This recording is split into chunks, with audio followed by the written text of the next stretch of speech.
Welcome to another episode of And Now I Know. I'm your host, 32 Flavazz, and I'm here to inspire you to live life at your fullest potential. If you're looking for a podcast that's going to inspire you to chase your dreams, motivate you to get up each day, and help you navigate life just a little bit better, be sure to hit that subscribe button if you're watching on YouTube, and if you're tuned in on any other streaming platform, be sure to hit that follow button. Now, today is a very special day because we have our very first guest. Okay, let me give him the proper introduction, y'all. If you're in St. Louis, you probably know him as Mr. Greze King Kong. He's a father, autism advocate, songwriter for mainstream artists. He's an artist himself, right? He's a member of the Emerging 100 Black Men. He's the host of the STL Griffins professional basketball team. And I'm sure you got a list of things that you do on the side too. So I'm happy to have you, Greze. How you feeling?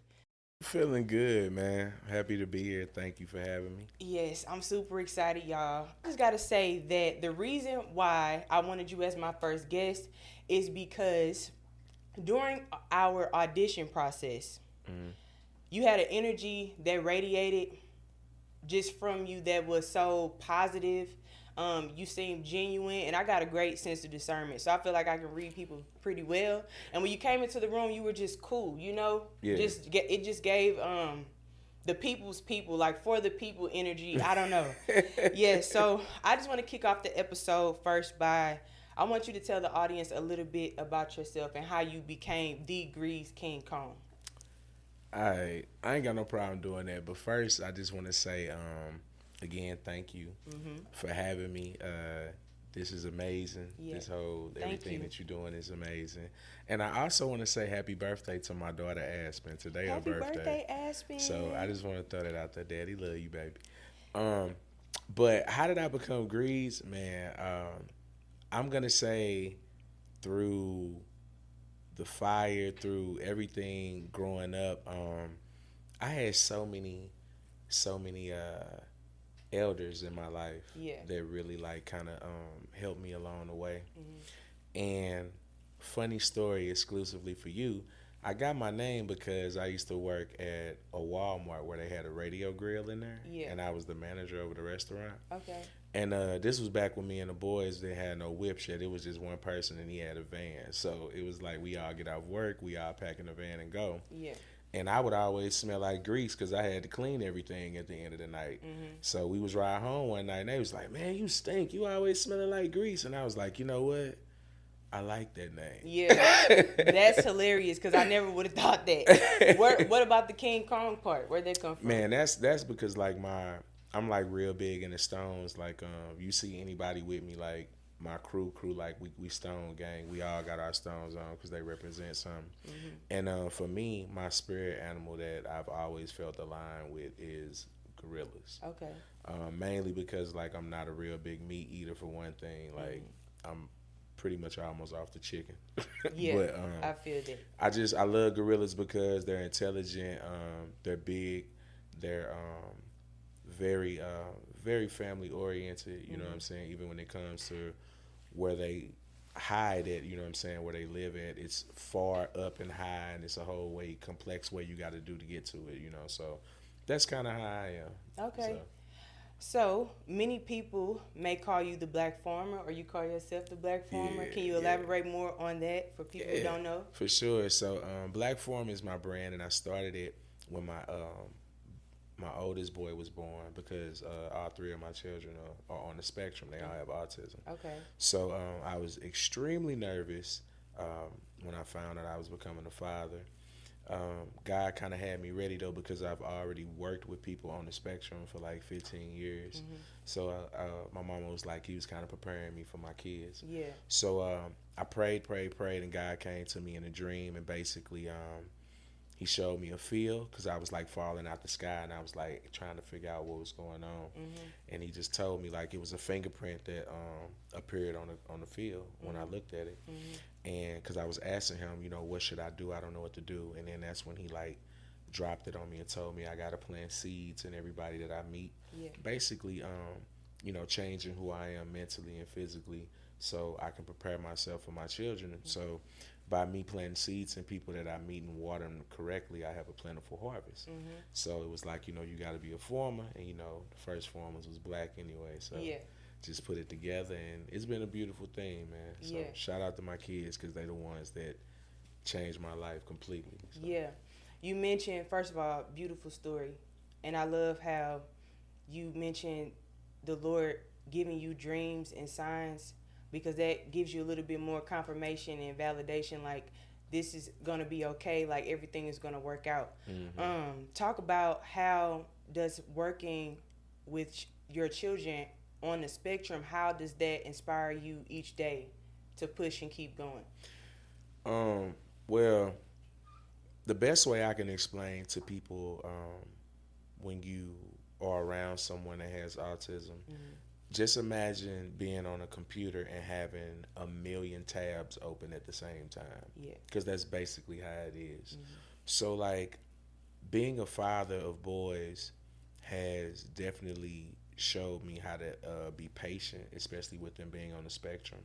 My daughter has really, really transformed me into a different person, especially with her being on the spectrum, because they all have similarities, but they're all different at the same time. And it has changed my poise when it comes to me maneuvering through public or whatnot. I just carry a little bit more extra grace in my pocket for people instead of just teeing off. It constantly makes me work on my anger, you know what I'm saying, my temperament and things like that. And it also has kept me humble, 32. Like, I'm a servant, you know what I'm saying. Sometimes I refer to myself as a servant leader, because I think people really get the definition of the word servant kind of blurred. But I've always been a people person. I've always been a giver, and I like to be a servant, you know what I'm saying. What do you feel like your God-given purpose is? It's for me, I know for sure that it's for me to touch as many people as I can. I have a spirit and a heart full of love and parables and a lot of stories, and I've been through a lot of things in my life, and I've met a lot of people that have given me great seeds before they left here and went to the next phase. And I get enjoyment out of helping people and making them smile, helping them come up with solutions, things like that. So I know that's my purpose. Even with my team that I have, like, they're aligned with me as well, and I didn't ask for them. Like, God just brought them into my life. You know what I'm saying? So that's how I know that I'm doing what I'm supposed to be doing. And honestly, since I reformed myself and kind of revamped myself in a way, like, everything in my life has become way more prosperous than it was before, you know. Talk to me a little bit more about that, the revamp. What was it before versus what it is today? Man, before, like, I definitely was not as calm, you know what I'm saying? I started off doing battle rap when I first started doing music. So that's how a lot of people knew me.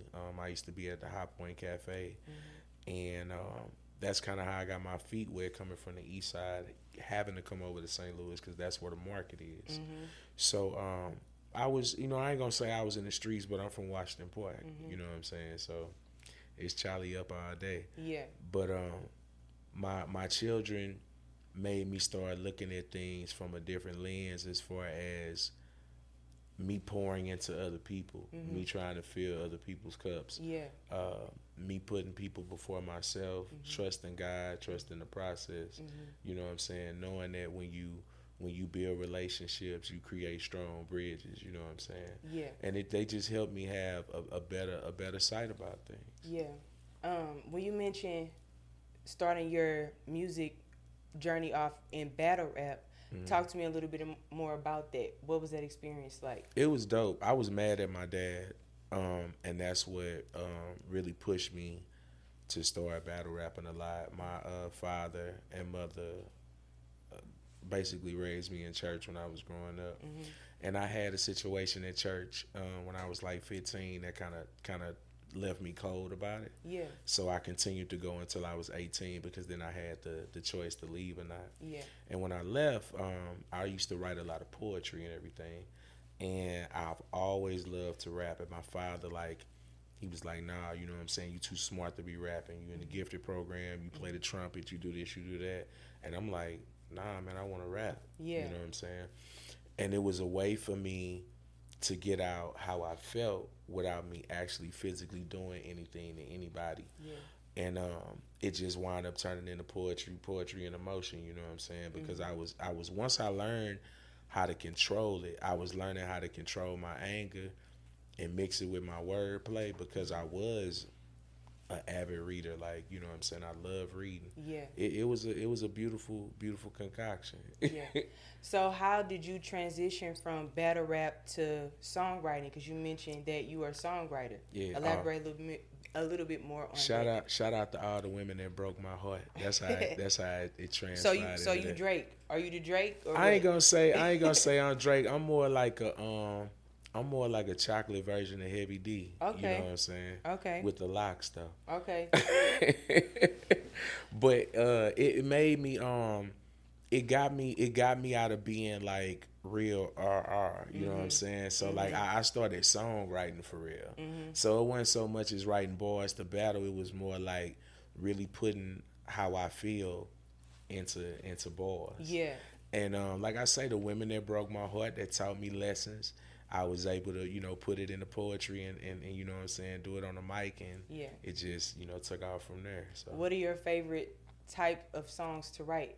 Oh man, I love to write everything. 32, like I literally write everything. Like I'm in my I love black woman era right now. Okay. Like majority of my music that's been coming out now, I always have Easter eggs in there for the black women. Like I'm always talking about something about them, whether it's the C4 hair, whether it's their skin, it's their eyes, they smile. Like I'm always throwing something out there, because I feel like we don't have enough music that's actually talking about you guys without subjectifying and objectifying. You know what I'm saying? That is true. So that's where we are right now. How does being a poet help influence your music?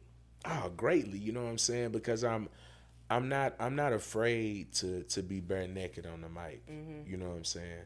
I'm not afraid to, if we out of town somewhere, you know what I'm saying? Sometimes, you know, you get the occasional person that'll be like, spit something right now. Yeah. You know what I'm saying? Yeah. But when it comes to that, from doing poetry, from being that guy that don't mind standing up and telling the girl like, hey, I think you kind of fly. Your hair is really nice. Yeah. I'm hoping that you might like what I'm saying, so I could do it twice. You know what I'm saying? Just starting off like that when I was a kid. Okay. And it was just, you know, I just got a chance to do it in front of people, and then the women was like, you know, I like you like that. So I was like, man, we finna leave the battle stuff alone. Yeah. So you write a lot of love songs, or? Oh yeah, I write love songs. I write songs that make you feel like you're not even in St. Louis no more. Yeah. You know what I'm saying? You feel like you in the Caribbean somewhere. Yeah. I write music that if you're going through heartbreak, it's not going to hurt as bad. And I also write music that will help you get it out. You know what I'm saying? So you can get rid of it. You feel me? And it all got replay value. So I love that. So, talk to me a little bit more about the emerging 100 Black Men and how you became a part of that. Oh man, those are the guys, man. Shout out to them, the guys. I got a chance to join that organization by way of the Griffins. So my partner BJ Jackson, he is the chaplain of the Emerging, and he's also the GM for the St. Louis Griffins. Okay. And when we built our relationship, I was letting him know, you know, kind of what I was doing, and he took a look at my Black Former brand and he fell in love with it. He was like, bro, this is like one of the best brands that I've seen, you know what I'm saying, from the logo on down. And I was letting him know, like, man, I'm really trying to branch out more. I want to do more in the community here.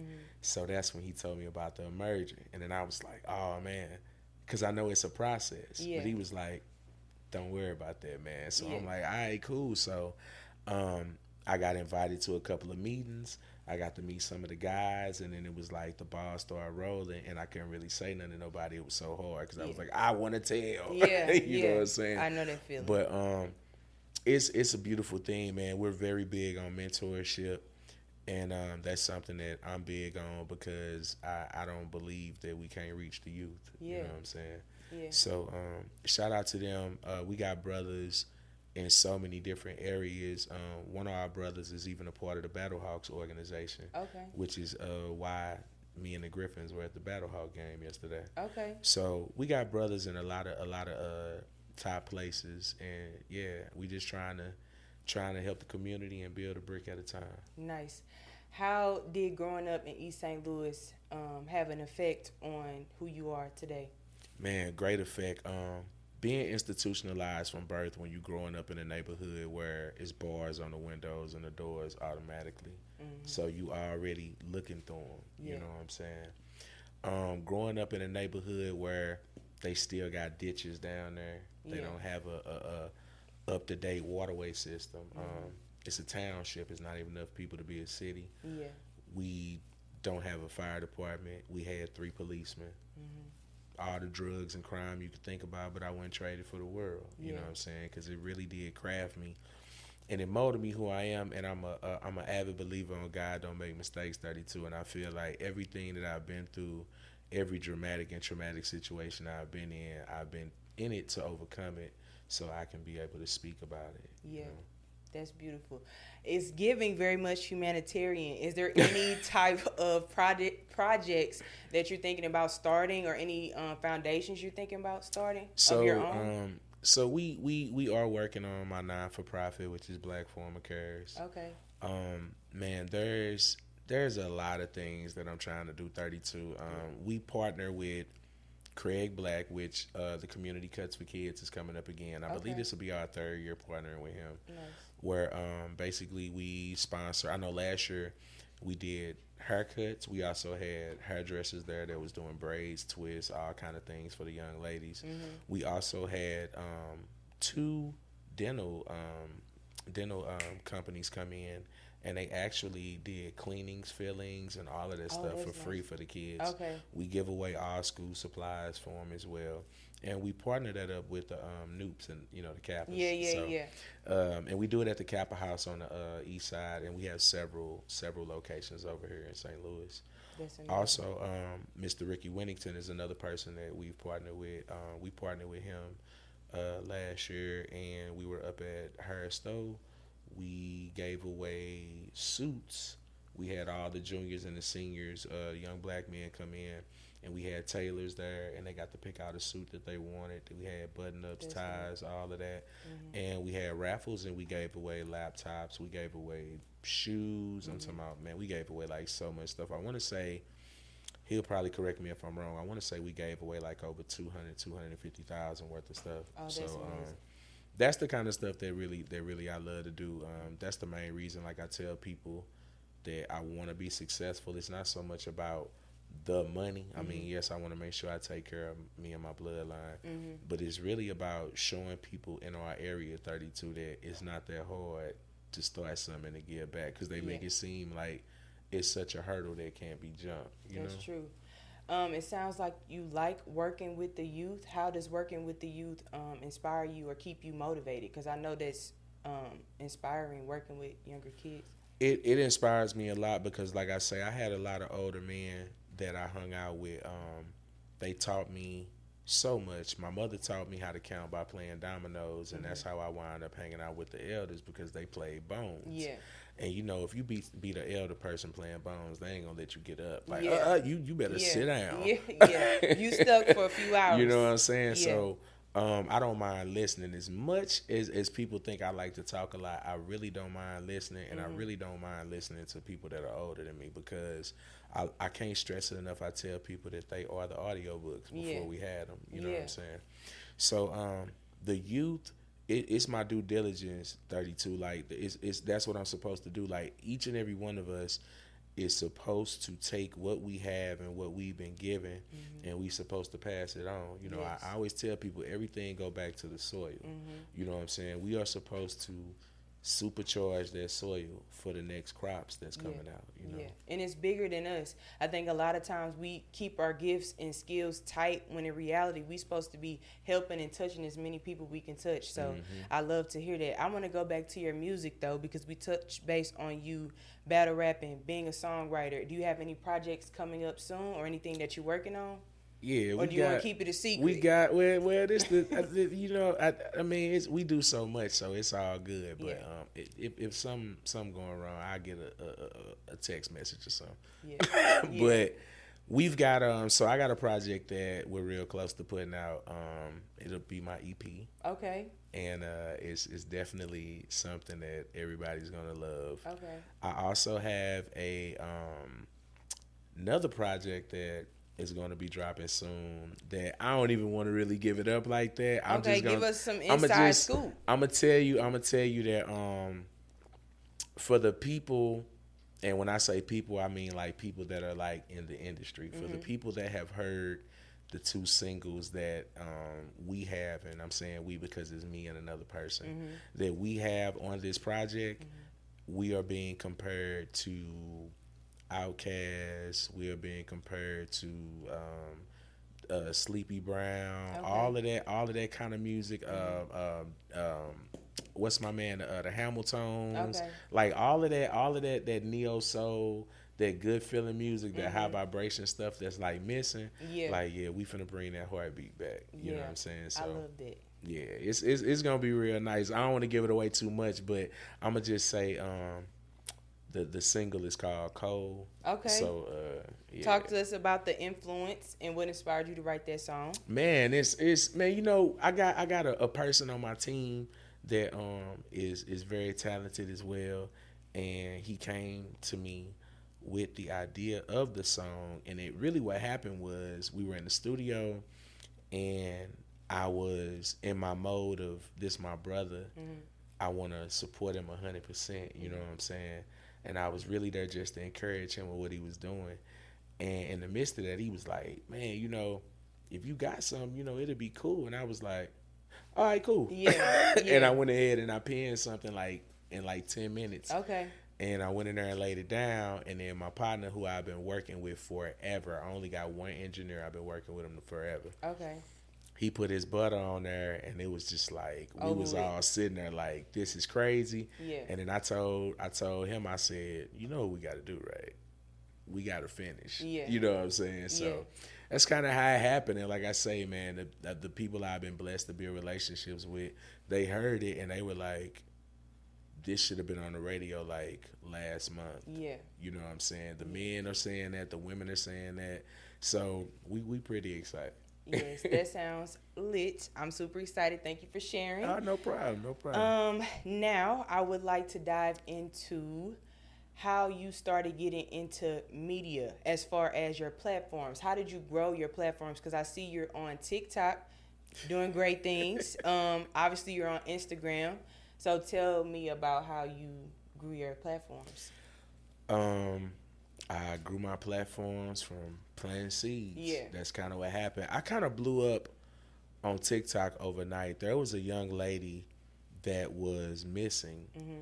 And what happened was I saw Amina Ali from Real STL News, and they were out looking for the young lady. And I'm not even lying to you, 32. I was at home in the kitchen looking on my phone, and they were outside calling her name, and I didn't see not one man. Mm-hmm. Not one.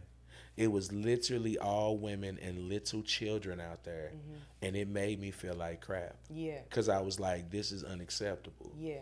So I reached out, and I was like, yo, I'm coming out there. So the next day, we went out and we looked for her. We didn't find her. Mm-hmm. I made a TikTok in Schnucks parking lot. I had a reflective vest on. Mm-hmm. And when I woke up the next morning, the video had like 1 million views. Oh, it had like 40,000 some comments. Like, I didn't expect it at all. Mm-hmm.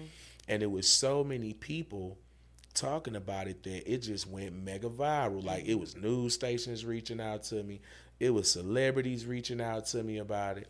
Because originally it was said that her family thought she got abducted by a white guy in a van. Mm-hmm. So, like, everybody was on alert. But we wound up finding her, and come to find out it was some internal things going on with her family. Mm-hmm. And we were able to locate her to get her away from being abused in many different ways. Yeah. So that's kind of how I blew up on TikTok. Mm-hmm. And then from that, I would always go live when we would travel out of town. And I'm very holistic on a lot of things. Like, I'm not big on over-the-counter medicine at all. And a lot of people follow me. And one of the things that I went over that also made me go viral is I was talking to black women about how many times do you guys go to the doctor and you got heartburn, especially when you're pregnant. And they're like, oh, it just means your baby got a lot of hair. Yeah. You know what I'm saying? But I was telling them, you all need to go to the doctor and ask them to check you for gallstones. And like a lot of black women went on there was like, are you sure? I'm like, just go ask them. I don't care how much they fight you about it, just ask them. I have at least 7 women that came back on there crying to me in the comments going, I had it. Oh my I didn't even know it. I didn't know it. Thank you so much. Like, that's what was wrong with me. I feel so much better now. Yeah. And like I was telling my manager, like, we was in North Carolina. I think that was the biggest time I had like 300,000 people on my live, and they shut my live down. Oh my gosh. Cause like I was in the backyard, like sitting down, like in the grass, like grounding, and we was talking and everything. And it's just at home for me, 32. Like I feel like that's what I'm supposed to do, and that's just where my focus is. When did you, or how did you get into the natural remedies and the holistic stuff? When I started having my kids, because like I was like, I want my kids to be as healthy as possible because they already got something that they dealing with mentally. And like my kids are extremely healthy. They are vegan. You know what I'm saying? Like, they don't even want meat. They don't want any of those things. We don't do cow milk, any of those kind of dairies or whatnot. Yeah. And it helps a lot. My children don't get sick a lot. I don't get sick a lot. I had a lot of things going on with myself. I lost, my team could tell you, I lost like 100 and some pounds in like 4 months. Oh, nice. Because I was just I need the remedy. You good, man. You good. Yeah. You good. She talking about she need the remedy, and she the one that's got the big following. My little following, all right. Yeah. No, it's honestly the power of our voices. I don't think, well, not everybody has the skill to get up and talk and do what you do, or maybe do what I do, but using the power of your voice is such a beautiful thing because you are touching so many people. Like you said, you helped out 7 women, and I'm sure it's more in counting. Those were just the only 7 that decided to, write you. Yeah. But that's amazing, and I love to hear that. So speaking of the power of your voice, it would not be right unless we discuss more about the radio. And when I say the radio, for my audience who is not from St. Louis, Greze and I were auditioning to be a co-host for our city's #1 station for hip hop and R&B, Hot 104.1. I'm sure you guys have been waiting a long time to hear our perspective about the radio experience. Some of y'all messy, which is why I know y'all really, really waited on this part of the show. So before we even dive deep, I do want to make a disclaimer that my platforms are meant to inspire, motivate, and uplift. But I do feel like we got to tell our stories, right? It wouldn't be right if we didn't speak our truth. I know how social media can be and how people can be. They'll dissect the things that you say. I'm going to just say this. I say what I mean, and I mean what I say, and I speak from love, and I'm especially speaking from a healed place. I just got to tell my story, and I would love for Greze to share his too. So, let me give y'all a little background information because some of y'all might not even be from St. Louis. So, June? Yeah. Last June, our city, St. Louis, was looking for, the radio station, Hot 104.1, was looking for a new co-host, okay? There was already 2 hosts. They was looking for a third, right? Now, when they dropped the flyer, do you remember that day and what you felt like? Yeah, I was like, man, I called my manager and I was like, hey, we finna go and get this a try. He was like, what you talking about? I'm like, man, the radio looking for a new host. And he already know, like, I do a lot of hosting and things like that. So I'm like, we gonna go and give it a shot. I called my photographers and I'm like, yo, we gotta get the video going, all that, you know what I'm saying? So it was exciting. It was exciting. I ain't gonna lie. I was thrilled, you know. Do you remember where you were, what you were doing when you saw it? I want to say. Did you see it on Instagram or Facebook? I didn't see it on like Facebook. I saw it on Instagram. Oh, okay, yeah. Okay. Yeah, I saw it on Instagram. So for me, I remember almost what I had on in that moment, okay? I was at the gym with my little sister trying to get right for the summer. And I'm on the treadmill, y'all, and I refreshed my Instagram feed. Remind you, y'all know I post my motivational content in the morning at 8 o'clock. So I refreshed my feed just trying to check and see how my analytics were doing on my video. And I look down and I see 104.1 is looking for a third co-host. And literally, y'all, I kid you not, if I'm lying, I'm dying right now. I was like, this is my job. This is my job. I read the criteria, what they were looking for. They said they wanted influence. They wanted following. They wanted, I guess, somebody that looked the part or whatever, or who would fit inside of that group. And I said, this is me. I showed my little sister. We were on the treadmill. She like, try it. I called my mama. I'm like, Ma, I think I need to try out for this job. I think I need to audition. Mm-hmm. So, yeah, and I want to pause because I forgot to include this. They had reached out to me maybe like a week, maybe to a month. Don't quote me on that. And they wanted me to be a guest on the show. So when I saw they never did have me as a guest, but when I saw them post the flyer, I was like, this is confirmation that they don't need me as a guest. They need me as a host, okay? So what were your thoughts? Like, what were you thinking to yourself when it came to being on the radio? Like, did you feel like you were prepared for it? Do you feel like this was just going to be something new? Did you need additional training? Like, I'm gonna be honest with you, man. I wasn't nervous or anything because I'm not trying to sound cocky or nothing, but like, this is my wheelhouse. Mm-hmm. You know what I'm saying? Like, I'm used to this. I think growing up in church, being on the mic, being in all the different levels of choirs and everything, like being in front of people, being on a microphone, talking, singing, whatever, like it just didn't bother me. You know what I'm saying? Yeah. So I was excited because I'm like, for me, I'm like, yeah, man, this what the city need, man. I'm ready to get him this high vibrational energy. You know what I'm saying? I'm ready to come through with it. You feel me? So I was excited, and having everybody already tell me like, don't do it. They they ain't gonna pick no guy. You know what I'm saying? Like, I was like, man, I'm definitely finna do it. Yeah. That gave you the extra push to try. Mm-hmm. You mentioned growing up in church and speaking on the mic there. I might have spoke about this on my live days when I was on air during the audition process. But years ago, I was studying communication at UMSU. All right, mind you, y'all, I come from a family full of entrepreneurs. So me being in college, I didn't have my head in the game when I was studying communication, but I always knew I wanted to be on radio. And I had my 32 Flavors name. I got that name in college. So I used to, what's up, y'all? It's 32 Flavors on the ones and twos whenever I was on the aux with my friends. Like, it was just always a dream of mine to be a media face or the black girl in media, right? Mm-hmm. So I just knew, like, this was God spinning the block on my dreams, on my goals, because I had been running my business. I didn't expect for this radio opportunity to present itself. So, yeah, I was like, let the show begin. What did you do in between?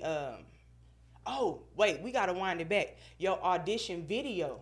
Yeah. You had a cold video. What inspired you to do that? And tell the audience or remind them what you did for your video.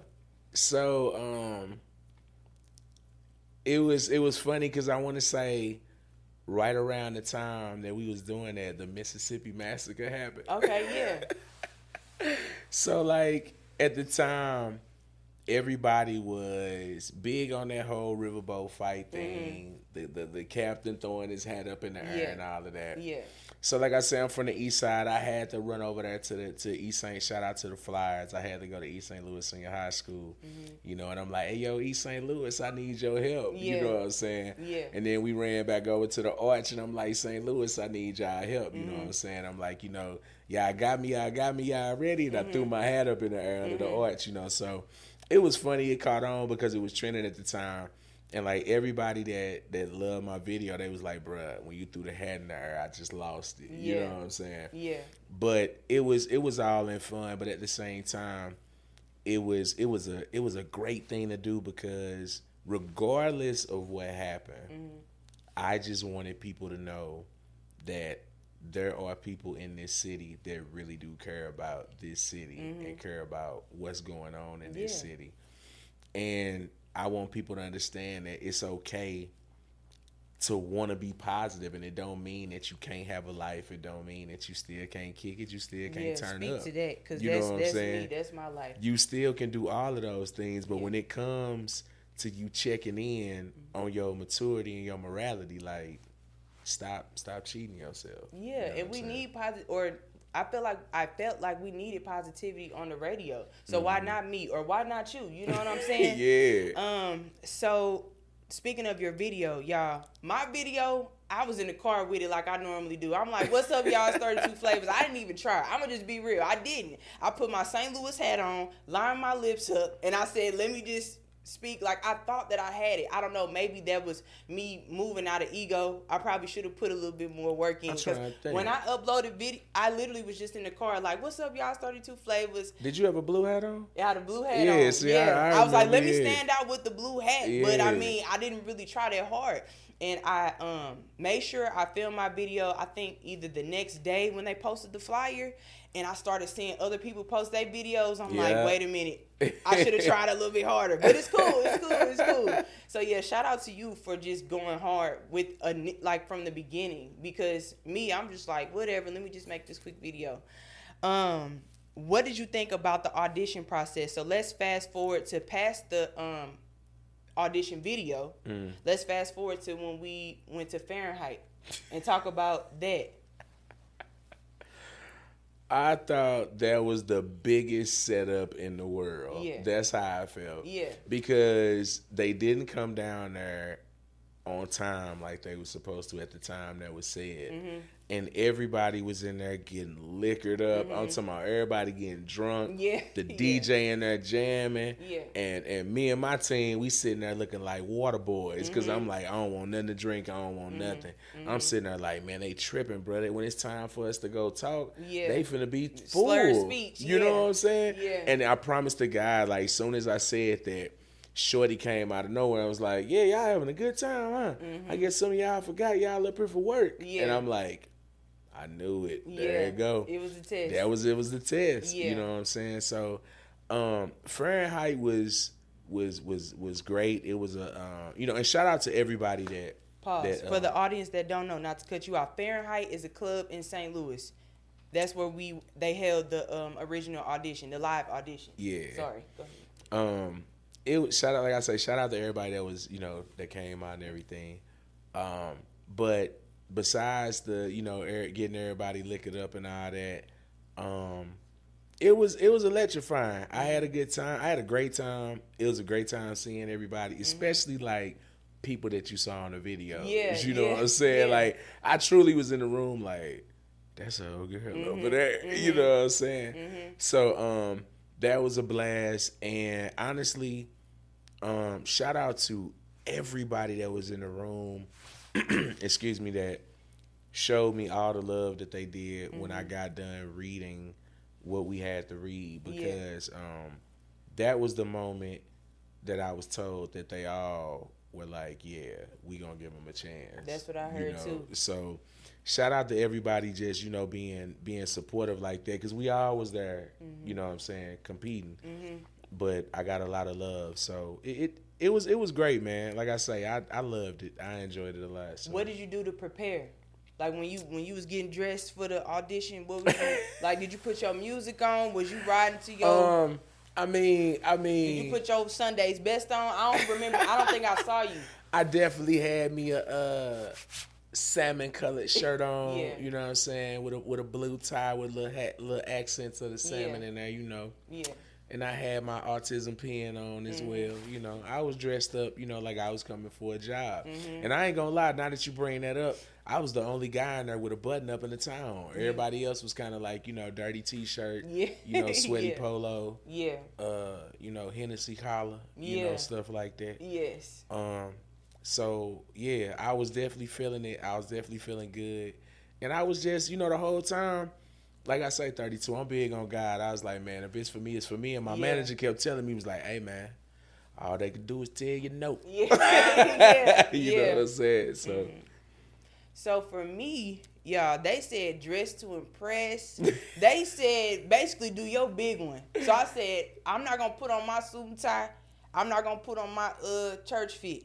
I came in there, I had my jumpsuit on, I had my heels on, my hair was done, makeup done. You couldn't tell me nothing. I'm just gonna be 100. I walked in like, yeah, ain't nobody seeing me. You know, I feel like when you auditioning, you have to have that confidence to carry you. That don't mean I wasn't nervous. But I felt like I had to walk into the room like God called me here, because I felt like everything was lining up. My motivational videos were doing well. People were seeing me, noticing me, and I just felt like it was my time. But I feel like everybody feel like it's their time. Like, you probably thought it was your time. You know what I'm saying? Yeah. So going back to the when we had to walk in front of the judges, that moment right there, first of all, it was so loud in that club. Oh, yeah. Okay, I felt like I couldn't hear myself. Oh, yeah. So I couldn't, you need to testing, 1, 2, 3, like check your tone. I felt like I couldn't do that. I almost felt like I needed to have like an earpiece in, like how celebrities do when they perform at concerts. But I got up there,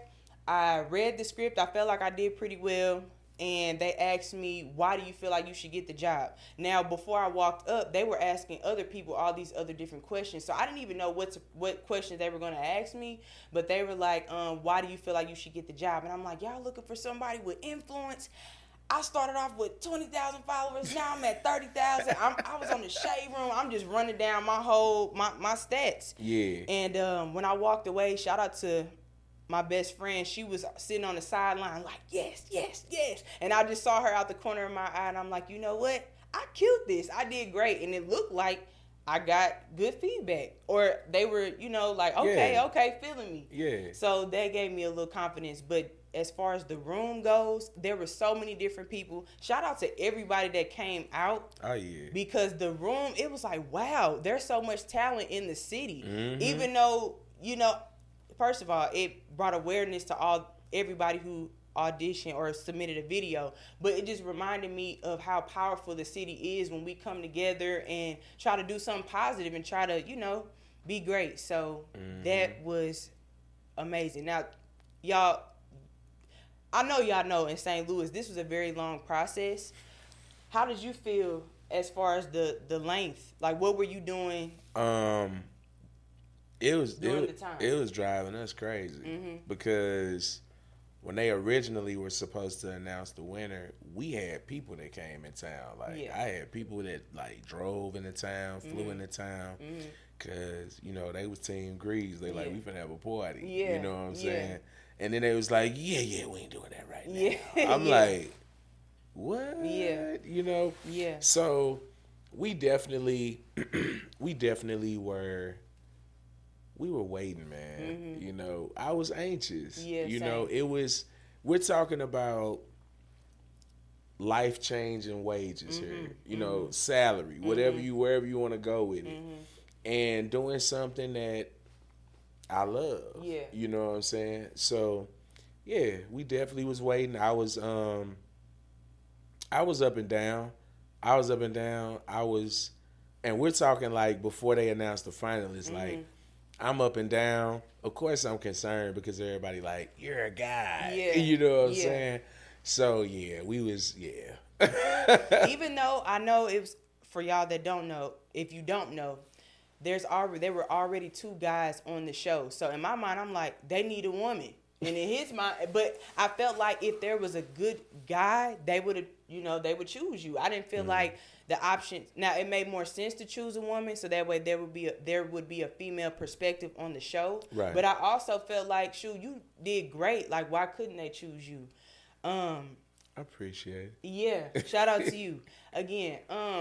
So speaking of the process, I do feel like it took a long time to actually decide who was going to win. I felt like I was at the edge of my seat every single day, but I'm going to just be real and say this. That waiting period, that waiting season put me in hunger mode, because for some of y'all who know or don't know, I've been doing lashes for 6 years. I've been running my shop for 3 years now, right? And I have not felt that hungry about something since I started my business. So that gave me a different fire that I felt like I needed in my life. And it also, it was like God was reminding me, like, hold on, like, you got that talent, that skill that you've been keeping in the cut. Because like I said, I was in school, this was years ago. So it was like the fact that this was a full circle moment for me, I don't know, it just brought that grizzly out of me. It made me get up every day. I was in the gym. I'm like, I got to get fine. I'm finna be at the events. I'm finna be hosting. I'm gonna be doing this. Like, I just went, it was just tunnel vision. Yeah. Tunnel vision. So, yeah, that process was crazy. I think for me, like, I already was in my weight loss journey bag. So, like, I like he could tell you, like, hitting the park every day, walking, calling him on the phone while he doing business. And it was like, I think I was like what you said, I had said that like on my birthday, like the year before, because we was in Chicago, and I was like, man, I'm finna get to it. Like, they have no idea. You know what I'm saying? So like, I was in that mode too. And like I say, when we was waiting, I definitely was still moving. Like, I still was doing everything that I was doing. And I was definitely trying to stay active, because I'm like, you know what? I don't think, and I don't need nobody thinking that this is it for me. You know what I'm saying? I feel like, that. This ain't it for me. Like, this just something extra. We just dipped the toe in over here. Dipped the toe in. And one of my mottos that I live by is stay ready so you ain't got to get ready. So I was just making sure I was on point from the moment they dropped the flyer saying they looking for somebody until infinity. Honestly, I haven't sat down since. So I want to ask you, what did you take away from that waiting season? Like, what did you learn? Or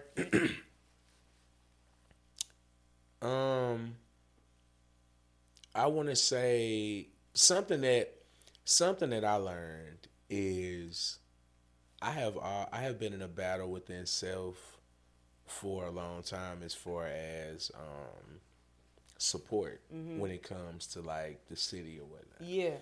And there's always been this looming East St. Louis whack beef thing going on. And I was very, very honored and very appreciative to see the amount of support that I was getting from St. Louis people. I really was, like, from the tags. People was referring to me as the dude with the gold teeth.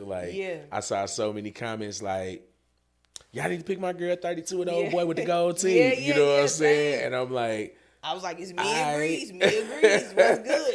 But and that's honestly, that's how I was feeling. I was like, I even had told the camp, I'm like, it's looking like me and 32, because I'm seeing so many people in the comments saying it, you know what I'm saying?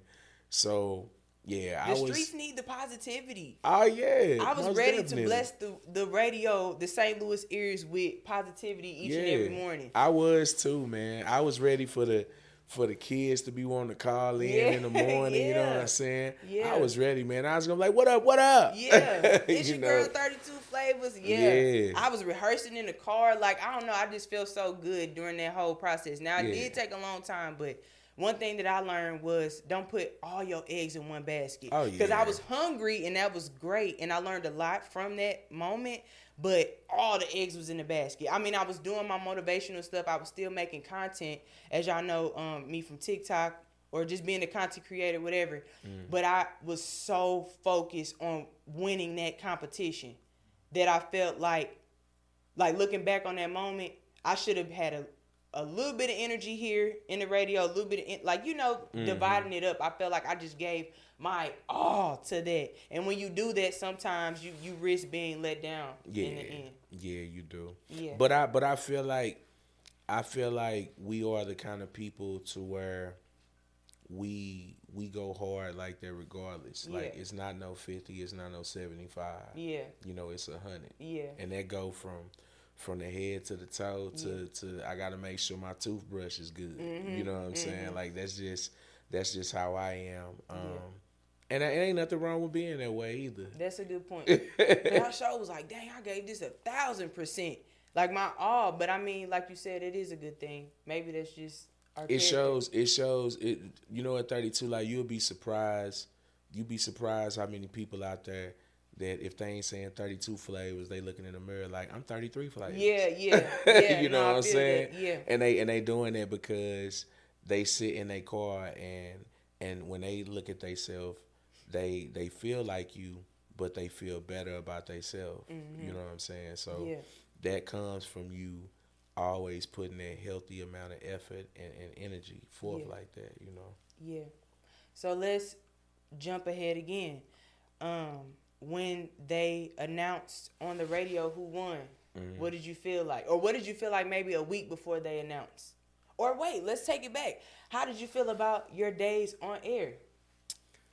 Man, my days on air were amazing. Like, I had a wonderful time. Yeah. The first day, like I say, the highlight I had brought up Kurt Franklin, because at the time he had just put out a segment about him finding out who his biological father was, finally. Yeah. And by me talking about that, we had people calling in to the station. Like, a couple of them was crying. Like, man, thank you so much for talking about that. I'm going to call my dad today. I haven't talked to him. We had one person who did call their dad before they called in. Yeah. And was just like, man, you know, you helped me let go of some things I was holding on to. You know, I do need to try to, you know, spend as much time with my dad as I can while you're here. And I was just like, yeah, you know, fathers just don't really get a lot of light and a lot of attention. You know, we don't even look at our Father's Day commercials. They trash. Yeah. You know what I'm saying? They trash. It's all about the mama. So it was great getting that feedback. Me and Shorty had a great time up there. We was freestyling on the mic. We did a lot of stuff. And like I said, when I got a chance to do my little rendition of Mr. Rogers, I had so many people inbox me, 32, like, thank you for doing that. Thank you for speaking about autism. Thank you for saying this and saying that. So it was a blast for me. I felt like the goal was accomplished for me. I feel that. And to highlight what he's talking about, we were instructed to choose 3 entertainment reports. And remind y'all, I was the first person to go. Yep. So I was nervous, but I'm like, you know what? I ain't got they can't compare me to nobody because I'm the first person. And what day did you go again? I went the first day. I can't even remember the day. I want to say September. It was my birthday. Oh, okay. Because I think I called in. Yeah. Yep, I called in. Yeah. Because I was like, I wonder if they gonna make me go on my birthday because it's my birthday. Yeah. But then they was like 32 going. I'm like, all right, that's cool. Yeah. Then I can really relax and kick it on my birthday. That's another moment to highlight, y'all. When I was on air, either it was I think it was the first day you called in, and I was like, I like Greze. He's cool because so they were people were allowed to call in while I was on air or while all of us were on air, and to hear my fellow what we call it, contestant. Yeah. It was like, okay, I got some support. I rock with Greze. And so going back to my days, I was nervous the first day. I had to say a long prayer before I walked into the building because I just needed that extra confidence. I've never been on the radio before, live on air. Like, this is a dream.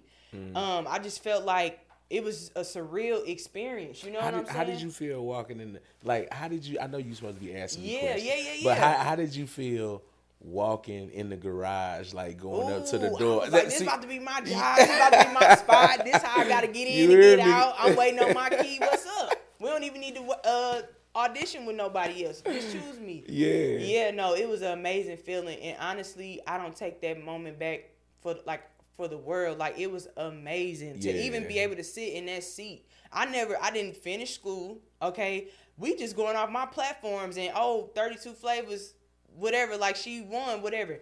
I don't know, y'all. Like, just thinking back in that moment, there were so many thoughts in my head. I was like, I got to do this for my family. I'm going to get my family out the hood. Like, I just knew that this was the beginning of something great. I knew it wasn't just going to stop at the radio. Right. I knew that this radio platform was going to take me to wherever else God had me. For sure. Going. Even, I'm sure with you, how did you feel, like, with your music and, like, what were you thinking in your head? Man, I was thinking, like, cause see, you know, I didn't bring up me doing music at all. Yeah. You know what I'm saying? So, like, for me, again, and my team, this was something that we thought about, something that we practiced for, something that we was like, you know what, we're big on using other things to catapult us to where we trying to go.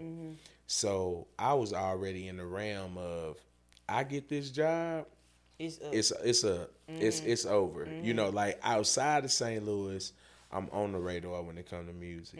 But at home, I gotta win the backyard. This was gonna be me winning the backyard. Yeah. So I was definitely like, it's up.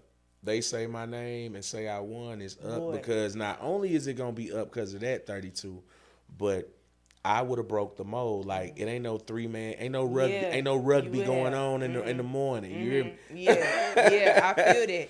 I feel that same way. Yeah. Man. First of all, we didn't even get a chance to shout out 104.1 for the experience, the opportunity. Yeah. Shout out Odyssey, because I learned so much. I learned so much behind the scenes that you don't even think about. The ads, the commercials, what you can say, what you can't say. I mean, obviously, you know you got to move with some decorum on the radio, but to hear you can't say this, you can't say that, I'm like, okay, I got to really watch my mouth. Yeah. A part of me was like, let me stop cussing outside of the radio so I can make sure I don't do that when I get this job. Hey, know? Ain't nothing wrong with that. Yeah. And I mean, it was, for me, man, I know everything going on right now, but shout out to Andrew. Yeah. When I was there, despite everything going on, Andrew was extremely kind to me. He definitely was hospitable. He introduced me to all the people I needed to know. He also let me see the ins and outs of the building. So it was like, if you get picked or not, I want you to get the full experience. Yeah. So you have something to aspire. Yeah. You know what I'm saying? Yeah. So shout out to him. And shout out to Shorty for everything. Yeah. All of the conversations we've had, you know, just the brotherly love like that. You know what I'm saying? So it was, it makes you get semi-emotional sometimes when you think about it, when you go back to it, because my team could tell you I refer to it as the big antenna. Yes. And I told, and for me now, 32, my mind go like this. I'm always last, and I'm okay with that. Yeah. But like my manager, my photographer, they could tell you I'm always like, I need to do this for y'all. You know what I'm saying? Like, I want us to be able to tour all the time. I want us to be able to go over here and give back and do this all the time. So when this was happening, and the sad part about it is my manager the whole time, he was like, boy, you know it's a good chance they might not pick you, boy. Yeah. You know? Yeah. Going back to him shouting out Shorty and Andrew and pretty much everybody up there at the station, I just got to shout out Shorty, one, because Shorty made me feel so comfortable. There were moments where I was stuttering over my words. I was forgetting my train of thought, like, you know, just nerves. And he didn't even act like I did anything, or he was just like, keep going, keep going, keep going. And you need that, you know what I'm saying? When you trying something new and this is your first time, you didn't get training for this. So having that encouragement, it meant more than probably he even know. And also, despite everything going on, shout out to Andrew. Like you said, he made me feel comfortable. He did give me a tour around the building, like, this gonna be your job, you know? And I was like, okay, this gonna be my job, you know? And I just felt good being able to see the building. It was just so nice. And again, I don't take that moment back or for granted for anything. So let's go forward to how you felt when the day before they announced the winner. Had you heard anything about anything? So I think being like December. I mean, so like, I heard rumors, but I wasn't like concrete on anything, because you know anything can happen. Yeah. But like he said, I was calling my manager every day, like, you know, like, man, what they gonna do, man? I don't know if they gonna pick me, man. I don't know if they gonna pick me, man. You know. And the day before, I ain't gonna lie, I don't even think I went to sleep for real. Yeah. Like, I don't think I went to sleep. Like, I stayed up super late. Because I think I was calling my whole team, like, man, I'm just telling y'all right now, man, they don't call my name, man. My manager was like, Oh man, go somewhere, man. You gonna be all right. Yeah. So yeah, I was super nervous the day before. Yeah. I just want to clear up one thing. I forgot to add this point when we were talking about us at the live audition at Fahrenheit. Mm-hmm. So many people in the comments were saying, y'all knew y'all was gonna pick Tiffany. Y'all knew y'all was gonna pick Tiffany because she wasn't at Fahrenheit for the live auditions. No. So I'm gonna just be 100 with you. If I'm Tiffany Fox, I'm just putting myself in her shoes. If I'm Tiffany Fox, I made a name for myself. The city know who I am, etc. Why would I come to Fahrenheit? Like, if I was her, I wouldn't have came to Fahrenheit. It didn't make sense for her to be there. And so many people were like, y'all playing with them people. Y'all playing with the people. I didn't feel played with. I just felt like it was politics. Why would she come? I think this the reason why people said that. Because once they did announce who the contestants were, the finalists, we all have a pretty nice, pretty decent following of people. That is a mixture of family. It's a mixture of people that look up to us. And it's a mixture of people that feel like they are like us. So we had a lot of emotionally attached people. Yeah. So they're looking at it like we're honestly going after this. And they feel like if we had to go through so much, they shared our video all the time. They commented on it. They reached out to people in other states like, hey, I need your help. They want to know, why is it that we went so hard and she didn't have to? Yeah. And that's really what it was. And I get where you're coming from when you feel like she's an icon in the city, as far as, who's who. Yeah. But at the same time, this St. Louis. You know what I'm saying? And St. Louis, one thing I know about St. Louis, even though I'm not from here, is that they would have preferred if they would have just rolled it out and just said, hey, we got Tiffany Fox, we bringing her back to the crib. Yeah. She finna be the new host on the morning show. Yeah. Versus it being like, I knew y'all was gonna pick her all alone. Yeah. And then some of the comments that came out afterward that kind of solidified, like, she had time on the air before we got on there, and like all those other things. It really made people feel like, yo, y'all was playing with our time. Yeah. You know what I'm saying? Because you got to think about it, 32. Think about the people that didn't get picked. The people that really did put something into their video. You know what I'm saying? Like, if you don't have a team of people and you just rustle and round up some people that care enough, these are all people that are taking time out of their schedule, money out of their pocket to help you come up with something to give you a shot at your dream. And in reality, y'all already had signed, sealed, and delivered. Oh yeah. Yeah. So that's really why people was feeling like that. See, I feel all sides. When it comes to situations, I try to put myself in everybody's shoes. This is not even me tip riding. I'm just being 100. Like, if I was Tiffany, I'm not coming to Fahrenheit. I paid my dues, period. Like, period. We talking, like, let's just say it was a motivational speaking, inspirational thing. I'm thinking in my mind, I showed y'all that I can do this. Why, like, why do I have to go to the club and say, what, this is why I should get chosen? Like, but I feel what you're saying, though. I understand why people were upset, but that's the risk you take when you chasing your dreams. That's the risk you take when you go audition. You got to know in your mind, I got it. Forget Tiffany, forget this person, that person. I don't know. I see all sides, though. But I did, when I was at Fahrenheit, I did bullet point that in my head. I'm like, okay, Tiffany not here. Tiffany is running. So that means she is right there. The competition is her, if it would be anybody, Shout out to Tiffany Fox too, and shout out to Tiff. Shout out to Tiff. I feel like another thing, when she won, I believe it was that morning, she was like, I felt like they was playing with me. Like, I felt like I had already knew about this months ago. Why did I have to go through the audition process? Again, if I was her, if I had already talked to y'all, and y'all bust out with an audition process, I would be like, now, hold on now.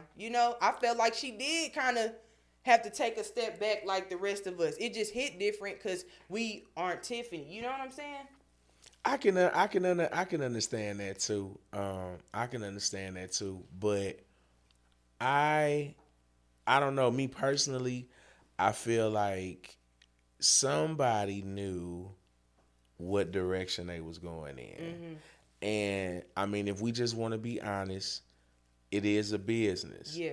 And they needed downloads for the apps, which all of us downloaded the app. Mm-hmm. They needed to get listeners up. They needed to get community engaged. Yeah. And get the radio back popping. That is what they got. Yeah. You know. Mm-hmm.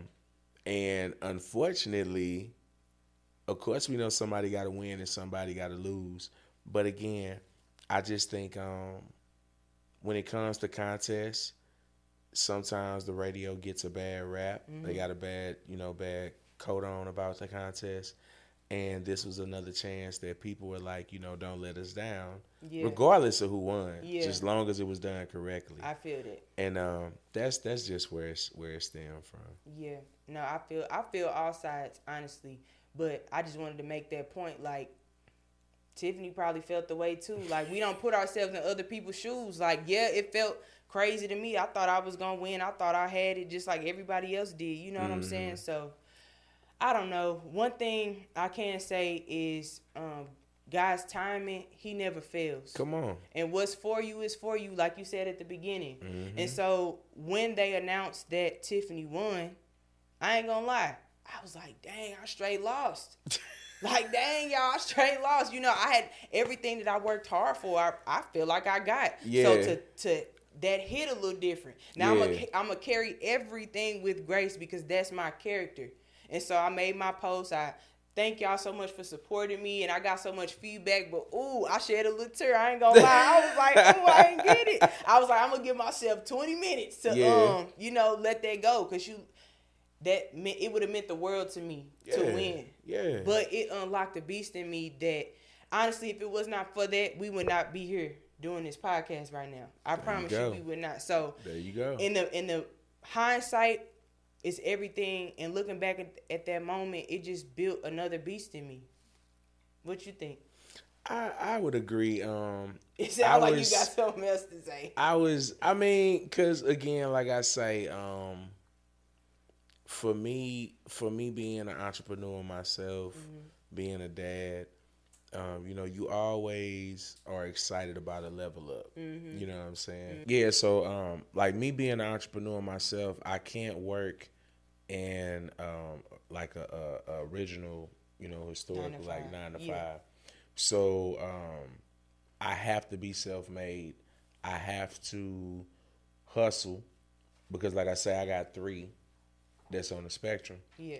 So again, that's another reason I was like super excited and I was emotional about it and everything because I'm like, this gonna be perfect. Like I'm gonna be able to go ahead and work that. What is it, 6 to 10? Or no, 5 to 10. Like 5 to 10. 6 to 6 to 10, 5 to 10, something like that. Yeah, so, 6 to 10. And you had to be there at 5:45. Yeah.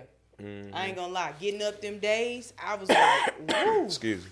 But I was willing to do whatever I had to do to climb that ladder because waking up at 3, I think the first day I woke up at 3:30 because I didn't want to miss no alarms. I set multiple alarms. I think I did too. Yeah, and the second day I'm like, okay, well we can do about 4:15.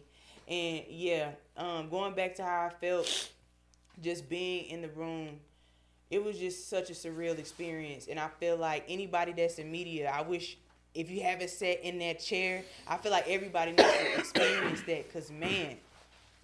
Excuse me, I'm sorry. Greze getting emotional, y'all.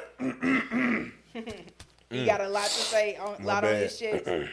But yeah, one thing I did not get to share with y'all was the fact that although they announced Tiffany, a little while after that, they had brought me in and offered me my own show. Now, I know a lot of y'all are like, what? Oh my gosh. Yeah, they offered me my own show. And I remember walking out from that meeting, calling my mom, like, Ma, like, look at God working. He ain't want me to be a co-host. He wanted me to have my own show. Yeah. But there was a small piece within me, like, don't get too excited because you got let down the first time. So don't get too excited. And I ain't gonna lie. I have not heard back since. But now looking back at that moment, I didn't hear back from them because I was supposed to start my own thing.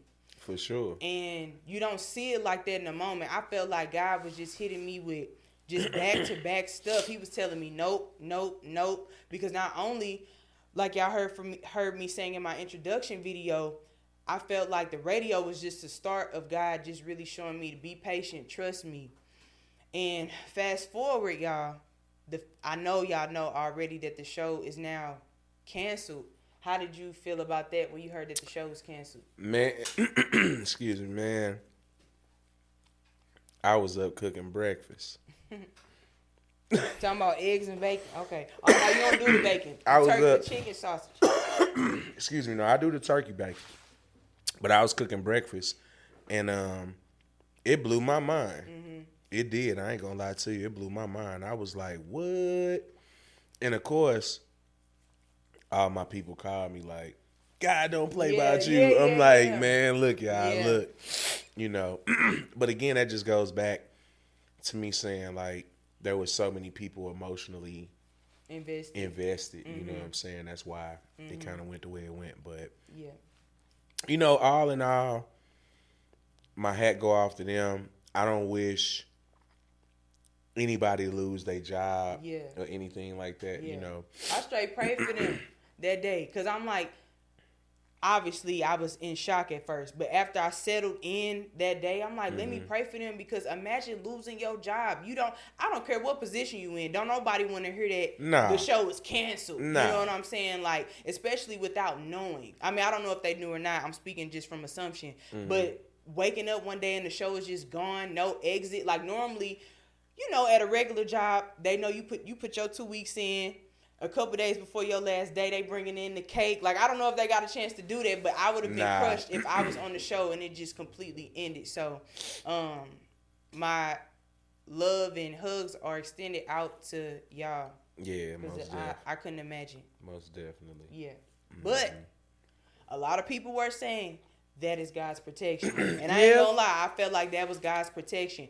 That's not wishing ill or anybody losing their job. Obviously, that's not what we're saying. But that could have been us in that seat. Oh, yeah. I probably would have took a step back from my business a lot. You probably would have been taking a step back from the things that you got going on. So, I don't know. I just, like I said, because you got to reset. You got to reset.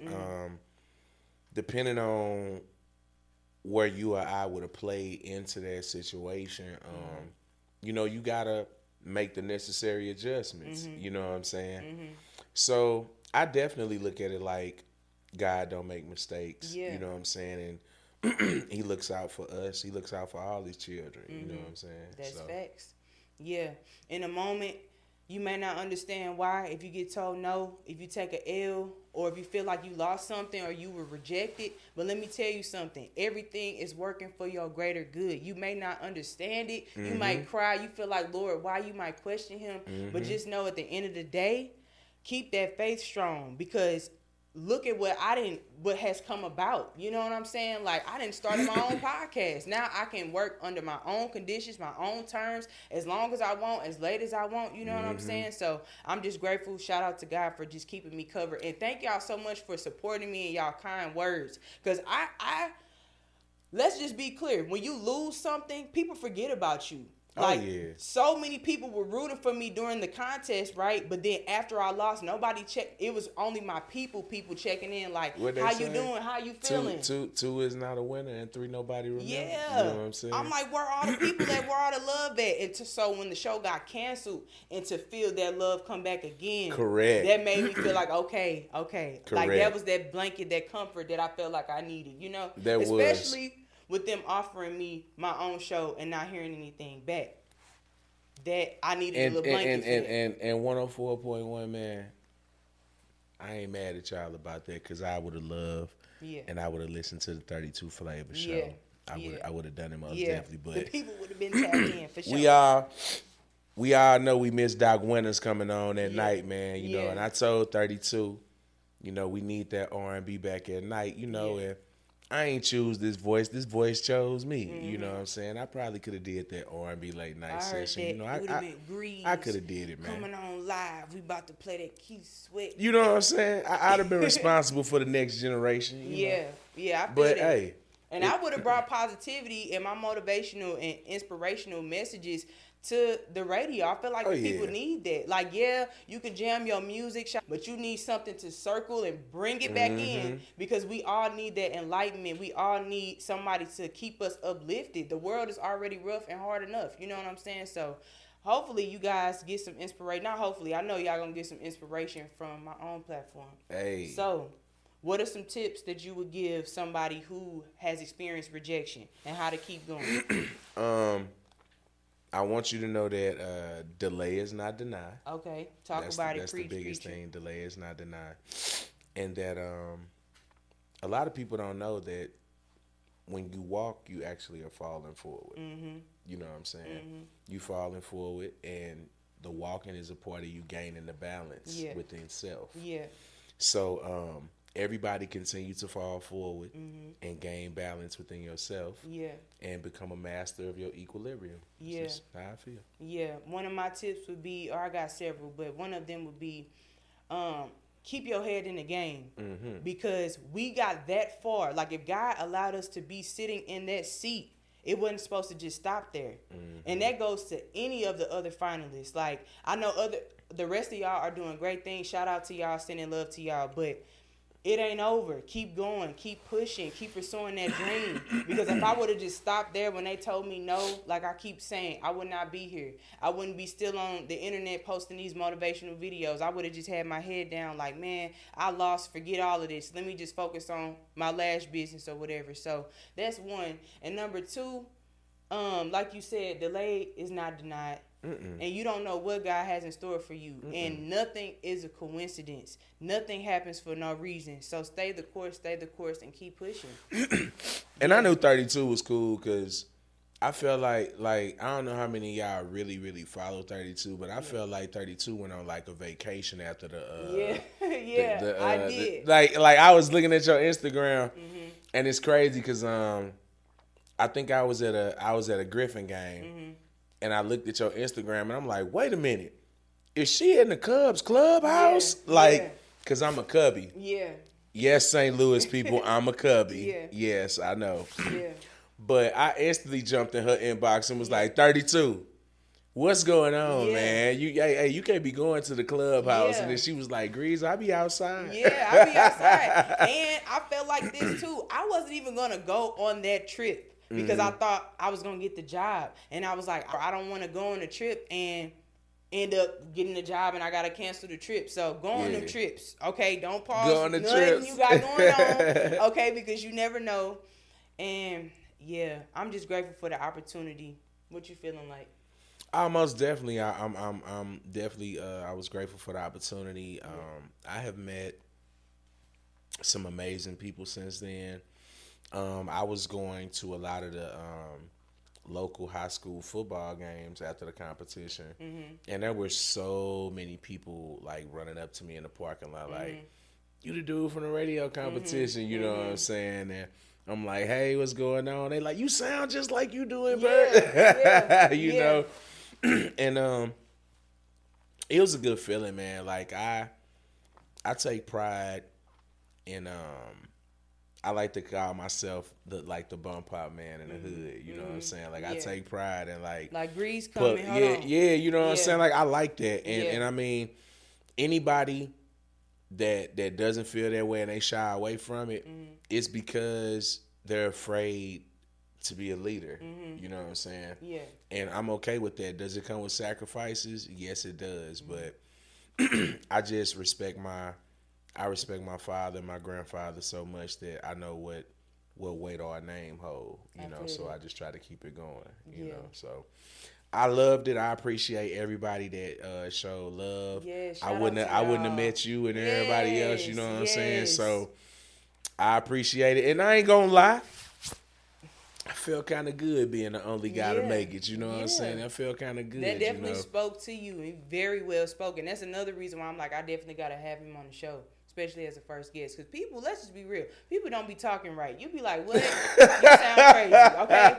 But, yeah, going back to what you were saying, I have been out so many times, y'all, and people be like, you 32 Flavors, and I be like, oh my God. Like, you know, you feel like a hood celebrity. It makes you feel good when people stop you and they acknowledge you for your accomplishments. Even though we did not win, people felt like maybe we should have got it, you know what I'm saying? So we did win. We did win. In more ways than one. At the end of each podcast episode, I like to end it off with telling the audience something that you didn't know before that now you know. Obviously, the shows And Now I Know, right?